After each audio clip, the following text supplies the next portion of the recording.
लता मंगेशकर एक भव्य और अपने आप में संपूर्ण शख्सियत। उनकी कला के आगे सभी नतमस्तक हुए। संगीत प्रतिभा की धनी लता जी को पुरुष वर्ग ने मन से बहन स्वीकार किया। उनकी सादगी ने सभी का ध्यान अपनी ओर आकर्षित किया। उनकी गायकी उनका आभूषण रही। संगीत का वो लोह स्तंभ बनी जिसका उदाहरण नहीं। लता मंगेशकर के पिता दीनानाथ मंगेशकर अलग अलग शहरों में जाकर अपने कलाकारों के साथ नाटक मंचित करते थे। इसी सिलसिले में एक बार वो इंदौर गए। वहाँ एक किराए के कमरे में 28 सितंबर 1929 में दीनानाथ और शेवंती मंगेशकर के घर पहली बेटी का जन्म हुआ, जिसका नाम हेमा रखा गया।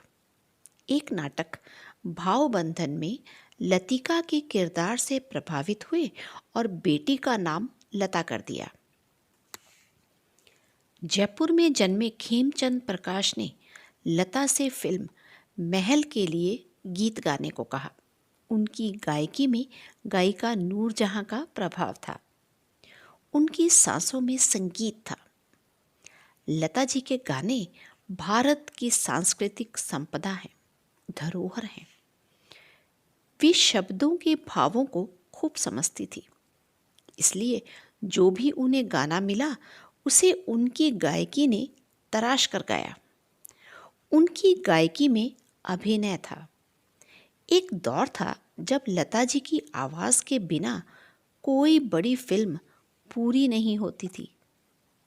12 साल की उम्र में उन्होंने पहली बार माइक के सामने गाया। 1942 में जब लता 13 साल की थी तब उनके पिता का देहांत हो गया। परिवार की सारी जिम्मेदारी लता के कंधों पर आ गई। उस वक्त लता की 3 बहनें मीना, आशा और उषा मंगेशकर और भाई हृदयनाथ मंगेशकर थे। 6 फरवरी 1922 को हिंदुस्तान की सर्वश्रेष्ठ आवाज़ सुरों की पूरी दुनिया को वीरान कर गई। एक बड़ी फनकार होकर भी वो विनम्र और सहज थी। वो परिवार को सबसे प्रतिष्ठित परिवारों में से एक बनाकर अनंत सफर पर चल दी। उनकी सुरीली आवाज़ दुनिया रहने तक लोगों के दिलों में बरकरार रहेगी।